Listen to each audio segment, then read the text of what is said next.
லண்டன்லேருந்து நாங்கள் சென்னைக்கு பிரிட்டிஷ் ஏர்வேஸில் வந்தோம். ஃபர்ஸ்ட் டைம் இதுதான் நான் சப்டைட்டில்ஸ் தமிழில் போட்டு பார்த்துருக்கேன். அதனால ஆச்சரியமாக இருந்ததுனால நான் வீடியோ எடுத்தேன் ஃபுல்லாக. ப்ளஸ் அனௌன்ஸ்மெண்ட்டும் தமிழில் வணக்கம்னு மட்டும்தான் நான் சொல்லி பார்த்துருக்கேன். இதுதான் ஃபஸ்ட் டைம் அனௌன்ஸ்மெண்ட்டே ஃபுல்லாக தமிழில் பண்ணாங்க. அதாவது இங்கிலீஷ்லேயும் இருந்தது, ஹிந்திலேயும் இருந்ததுன்னு நினைக்கிறேன்.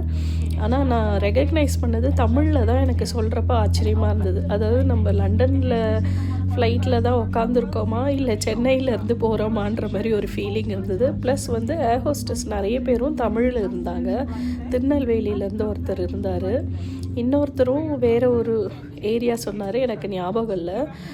அதுக்கப்புறம் ஒரு லேடியும் இருந்தாங்க, அவங்களுமே எல்லா 5 லாங்குவேஜஸ் தெரியும், அதில் தமிழும் தெரியும்னு சொன்னாங்க.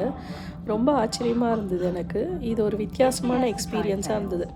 அதாவது கம்ப்ளீட்லி சென்னையிலேருந்து போகிறோமா இல்லைன்னா நம்ம லண்டன்லேருந்து போகிறோமான்ற மாதிரி வித்தியாசம் தெரியாமல் ஒரு புது அனுபவமாக இருந்தது. நல்லா இருந்தது. சரி, இதை உங்களோடையும் ஷேர் பண்ணிப்போன்னு சொல்லி தான் சொல்கிறேன். வேறு யாருக்காவது